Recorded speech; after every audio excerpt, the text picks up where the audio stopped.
नमस्कार, मैं श्रीरांधा शेखर आप सभी दर्शकों का अन्नदाता कार्यक्रम में स्वागत करती हूं। हमारे देश का किसान जन का पोषक है, वो श्रम का देवता है, अन्नदाता है। उसमें ही भारत की आत्मा निवास करती है।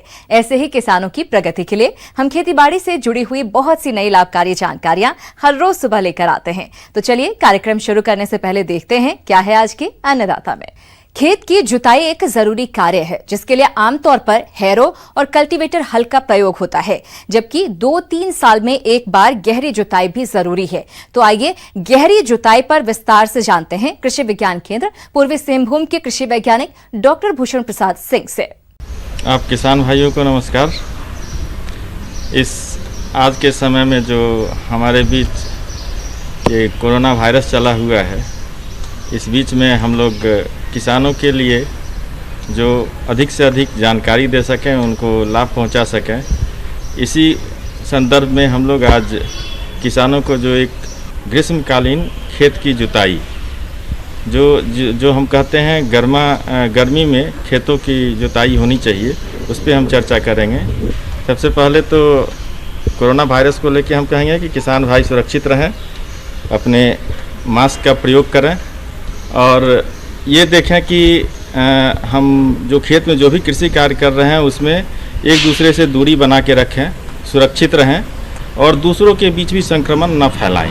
अब हम बात करते हैं जो खेतों की तैयारी, जो गर्मी की जुताई है वो क्यों महत्वपूर्ण है। जैसा आप जान रहे हैं कि विभिन्न फसलों को बचाने के लिए या फिर हमारे मिट्टी को बचाने के लिए ग्रीष्मकालीन जुताई, जो गर्मी की जुताई है, वो काफ़ी महत्वपूर्ण है। आप इसमें अगर मिट्टी पलटने वाले हल से खेत की जुताई कर देते हैं और उस पर पाटा नहीं देना है, प्लैंकिंग नहीं करना है, उसको खुला छोड़ दें, जिसके कारण जो सूर्य का जो तेज़ धूप है वो लगेगा और इसका बहुत सारा फ़ायदा होगा। इसके बाद जो हमारे मिट्टी पे जो एक परत बन जाता है, हार्ड परत बन जाता है, जो काफ़ी सख्त होता है, उसको तोड़ने के लिए काफ़ी महत्वपूर्ण है। अभी आने वाला समय हमारा खरीफ का सीज़न होगा। खरीफ मौसम में जो खरीफ फसलें लगेंगी उनके लिए खेत की तैयारी भी हो जाएगी। तो इससे हमें क्या होगा कि जो मिट्टी का जल धारण क्षमता है वो भी हमारा बढ़ेगा और मिट्टी का जल धारण क्षमता बढ़ेगा तो जो हमारे फसलों का जो जड़ तंत्र है उसका विकास काफ़ी अच्छा होगा। मिट्टी को सहज रूप से पोषक तत्व मिल पाएगा इसके कारण।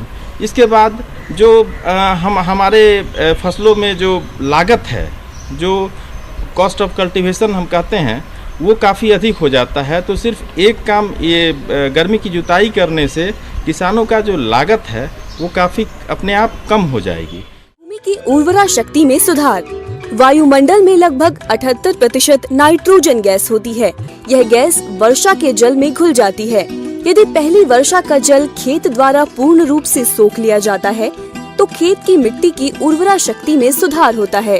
खेत में गहरी जुताई करने से मृदा में वायु संचार बढ़ने के साथ साथ सूर्य के प्रकाश का मृदा में सूक्ष्म जीवों जैसे बैक्टीरिया आदि की क्रियाशीलता पर अनुकूल प्रभाव पड़ता है और यह सूक्ष्म जीव विभिन्न जैव रासायनिक क्रियाओं को संचालित कर मृदा की उर्वरा शक्ति को बढ़ाते हैं।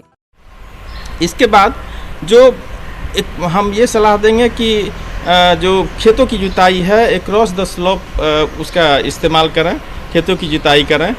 ये इन सब चीज़ों को अपनाने के बाद जो बहुत सारे हमारे जैसे निमेटोड हैं, जो कुछ ऐसे सूक्ष्म निमेटोड हैं जो कि मिट्टी के अंदर दबे होते हैं जिसको आप देख नहीं पाते हैं। अगर सिर्फ गर्मी की जुताई करते हैं तो ये निमेटोड ख़त्म हो जाएंगे और हमें काफ़ी राहत मिलेगी। फसलों को नुकसान से हम बचा पाएंगे और मिट्टी को संरक्षित रखना और सुरक्षित रखना, ये इस गर्मी की जुताई के माध्यम से काफ़ी महत्वपूर्ण है। हम अपने फसलों को भी सुरक्षित रख पाते हैं। तो आप सभी किसान भाइयों से अपने लागत को कम करने के लिए, अच्छी उपज प्राप्त करने के लिए, अच्छी खेती के लिए, रोग और बीमारी से बचाव के लिए आप अगर गर्मी की जुताई करते हैं तो ये आपके लिए काफ़ी लाभप्रद होगा। धन्यवाद। किसान भाइयों, अभी तक आपने खेती से जुड़ी हुई कुछ उपयोगी जानकारियां देखी। अब लेते हैं एक छोटा सा ब्रेक, जल्द ही लौटेंगे और कार्यक्रम में आगे भी है खेतीबाड़ी से जुड़ी हुई महत्वपूर्ण जानकारियां। आप बने रहें हमारे साथ। ब्रेक के बाद आप सभी दर्शकों का अन्नदाता में स्वागत है। चलिए अब रुक करते हैं अगली कड़ी की ओर।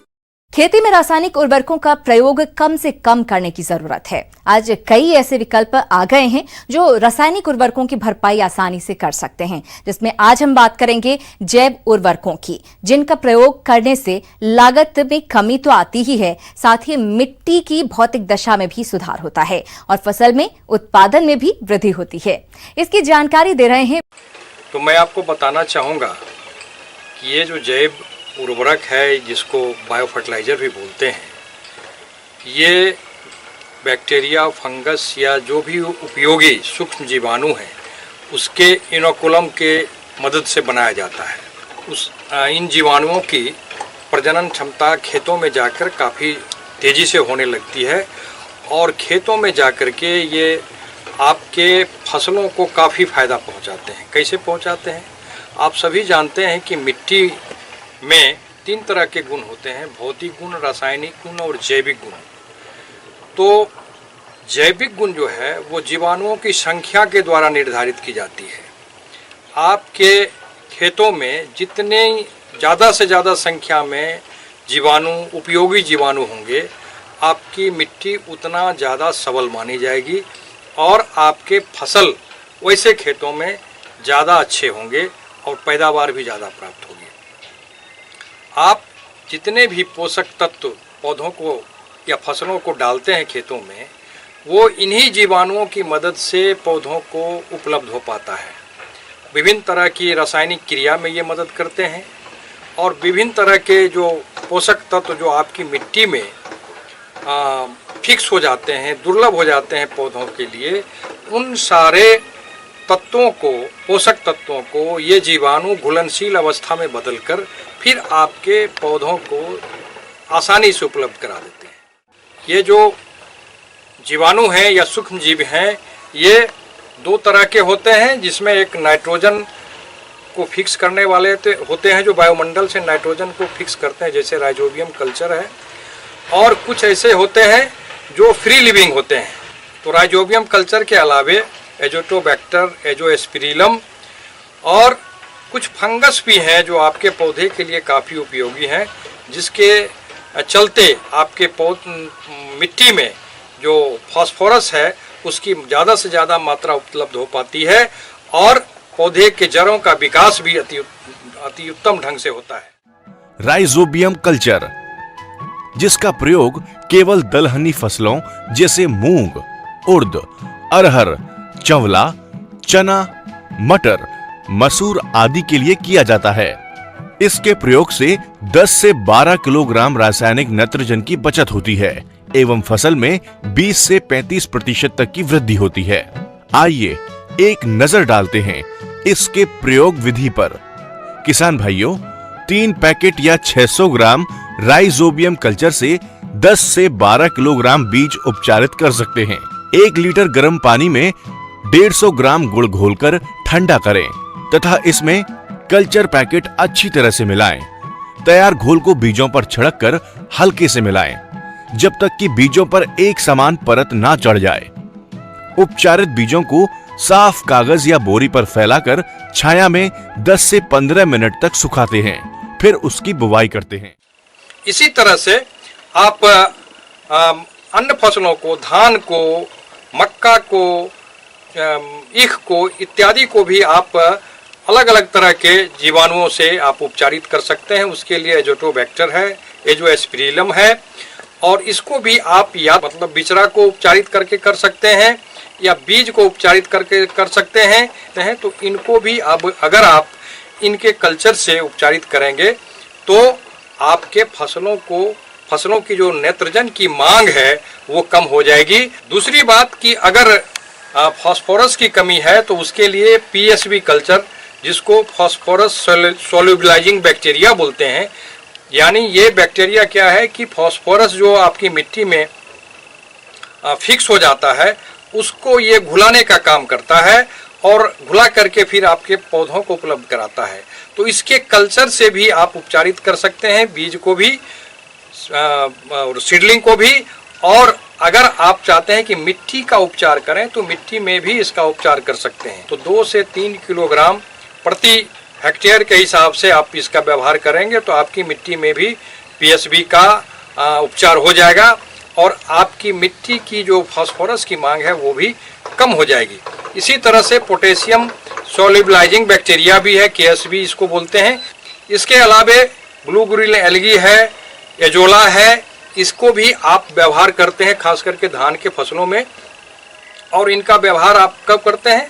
जब धान की रोपनी समाप्त हो जाती है और रोपनी के 10 से 15 दिनों के उपरांत आप इसका व्यवहार करेंगे, लगभग 15 से 20 किलोग्राम प्रति हेक्टेयर के हिसाब से। लेकिन कंडीशन ये होना चाहिए कि आपके फसल में पानी लगा रहे, खेतों में पानी लगा रहे, और इससे भी आपके फसलों की पैदावार में काफी बढ़ोतरी होती है। आइए अब जानते हैं जैव उर्वरकों का प्रयोग करते समय ध्यान रखने योग्य बातों को। उसमें सर्वप्रथम जैव उर्वरक उपयोग से पूर्व धूप व गर्मी से दूर दूर सूखे एवं ठंडे स्थान पर रखें। जैव उर्वरक से उपचारित बीजों को किसी भी रसायन या रासायनिक खाद के साथ नहीं मिलाना चाहिए। फसलों के अनुसार ही जीवाणु खाद का प्रयोग करना चाहिए। यदि बीजों को कीटनाशी व फफूंदनाशी दवा से उपचारित करना हो तो पहले बीज को कीटनाशी फिर फफूंदनाशी दवा से उपचारित करने के बाद अंत में जैव उर्वरक से उपचारित करना चाहिए। जैव उर्वरकों का प्रयोग पैकेट पर लिखी अंतिम तिथि से पहले ही करना चाहिए। किसान भाइयों, यदि आप जैव उर्वरकों का प्रयोग बताए अनुसार फसलों में करते हैं तो आप रासायनिक उर्वरकों पर होने वाले खर्च को कम करते हुए ली जाने वाली फसलों से गुणवत्ता युक्त अधिक उपज प्राप्त।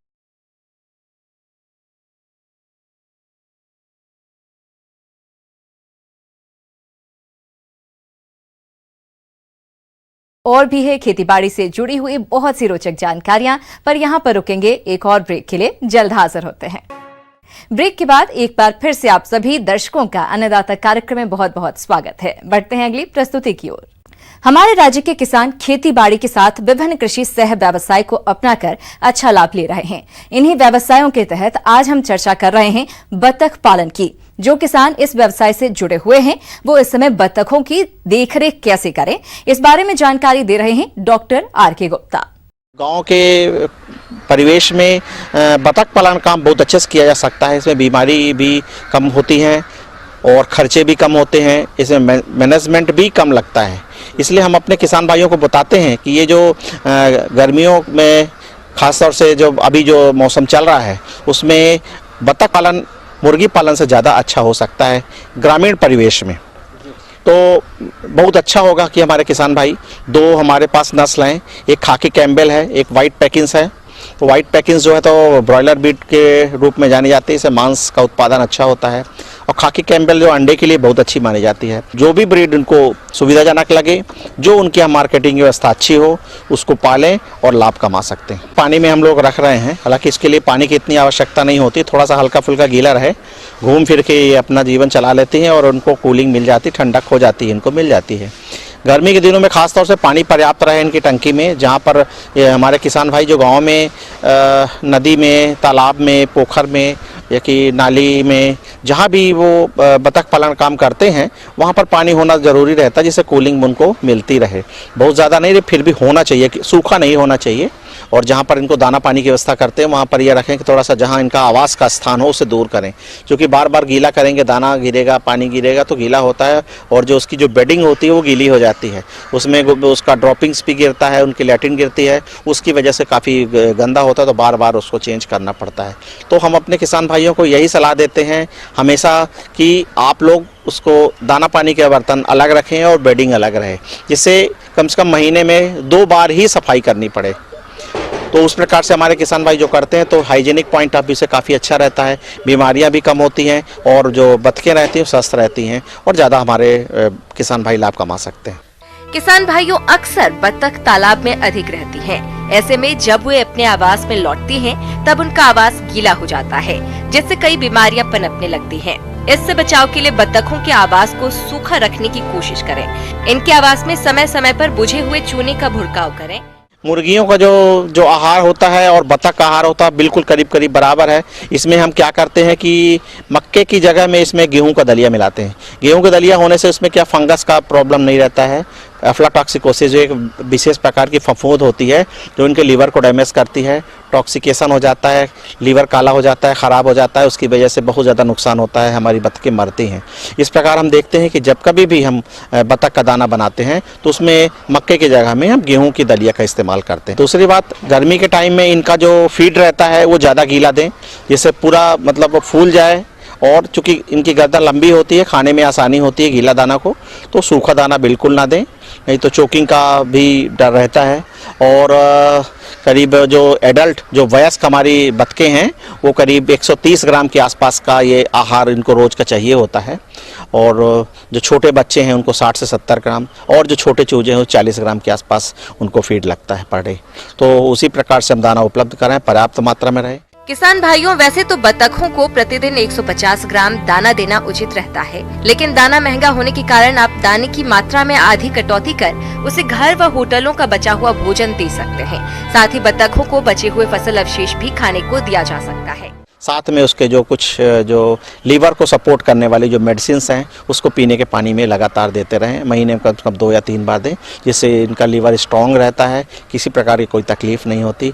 हेपेटाइटिस की बीमारी इसमें ख़ास तौर से ज़्यादा पाई जाती है, तो उससे बचने के लिए हमें बहुत ही स्पष्ट निर्देश हमने अपने किसान भाइयों कई बार दिया है कि लीवर एक्सट्रैक्ट और जो बी कॉम्प्लेक्स की दवाइयां हैं जो पीने के पानी में देंगे तो ये तकलीफ बिल्कुल उनको नहीं झेलनी पड़ेगी, और हमारे किसान भाई अच्छे से अच्छा ज़्यादा से ज़्यादा लाभ कमा सकते हैं। अन्नदाता हेल्पलाइन निःशुल्क फोन संपर्क सेवा के माध्यम से आपके द्वारा पूछे गए प्रश्नों में से 1 या 2 महत्वपूर्ण प्रश्न को हम अपने कार्यक्रम में शामिल करते हैं। इसी के तहत आज का चयनित प्रश्न और उसका जवाब इस प्रकार है।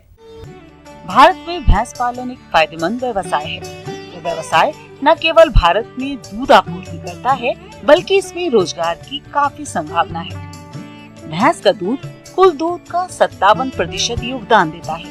भारत में आमतौर पर मुर्रा, जाफराबादी, सूरती आदि भैंस की नस्ल पाई जाती है। इन सब भैंसों में मुर्रा भैंस सबसे मशहूर है। डेयरी व्यवसाय में आजकल अधिकतर मुर्रा भैंसों को पाला जा रहा है और इसका पशुधन में सबसे ऊंचा स्थान है, जिसके कारण इसे काला सोना कहा जाता है। यह भैंस मूल रूप से पंजाब और हरियाणा के राज्यों से है, किंतु अब यह उत्तर प्रदेश सहित अन्य राज्यों में सफलता से पाली जा रही है। ये भैंस गर्म और ठंडे इलाकों में आसानी से पाली जा रही है। मुर्रा पशु भारी भरकम डील डॉल वाले होते हैं तथा इनकी गर्दन और सिर अन्य भैंसों की तुलना में छोटे होते हैं। सींग कसकर मुड़े होते हैं। इनका रंग काला और पूंछ लंबी होती है। इनका पिछला हिस्सा चौड़ा तथा अगला हिस्सा संकरा होता है। इनकी आँख की पुतली नीली होती है, इसलिए इसे नीली या पंच कल्याणी भी कहते हैं। इनके मादा पशु का वजन लगभग 550 किलोग्राम के आसपास होता है और मादा पशु की ऊंचाई 133 सेंटीमीटर के आसपास होती है। वहीं नौजवान नर पशु का वजन 650 किलोग्राम के आसपास होता है तथा उसकी ऊंचाई 138 सेंटीमीटर के आसपास होती है। मुर्रा भैंस की देखरेख करना आसान होता है। इस नस्ल का स्वास्थ्य अन्य नस्लों की तुलना में बेहतर रहता है, क्योंकि इन भैंसों की रोगों से लड़ने की क्षमता अच्छी होती है। मुर्रा भैंस सबसे अधिक उत्पादन वाली भैंस की नस्ल है। मुर्रा भैंस देशी और अन्य नस्ल की भैंसों की तुलना में 2 से 3 गुना अधिक दूध देती है। यह प्रतिदिन 15 से 20 लीटर दूध आसानी से दे देती है। इस भैंस की दूध देने की अवधि आमतौर पर 280 से 310 दिन है, जो अन्य भैंसों की तुलना में अधिक है। मुर्रा भैंस अपने एक दूध काल में लगभग 1800 से 4000 लीटर तक दूध देती है और इसके दूध में वसा की मात्रा 7 से 8% होती है। इस वजह से अन्य दुधारू पशुओं के दूध के मुकाबले मुर्रा नस्ल की भैंसों का दूध अधिक दर पर बिकता है। अपनी अनेक खूबियों और किसानों के लिए आर्थिक रूप से फायदेमंद होने के कारण यह भैंस आजकल डेयरी किसानों की पहली पसंद बनी हुई है। तो यदि किसान भाइयों आप इस नस्ल की भैंस का पालन करना चाहते हैं तो यह भैंस अमूमन 35,000 से 1 लाख रुपए के बीच मिल जाती है। इसकी कीमत और भी कई बातों पर निर्भर करती है, जैसे कि दूध उत्पादन की क्षमता, उम्र और उसका स्वास्थ्य आदि। इन्हीं बातों को ध्यान में रखकर ही कोई खरीदार इसकी सही कीमत का अनुमान लगा लेता है।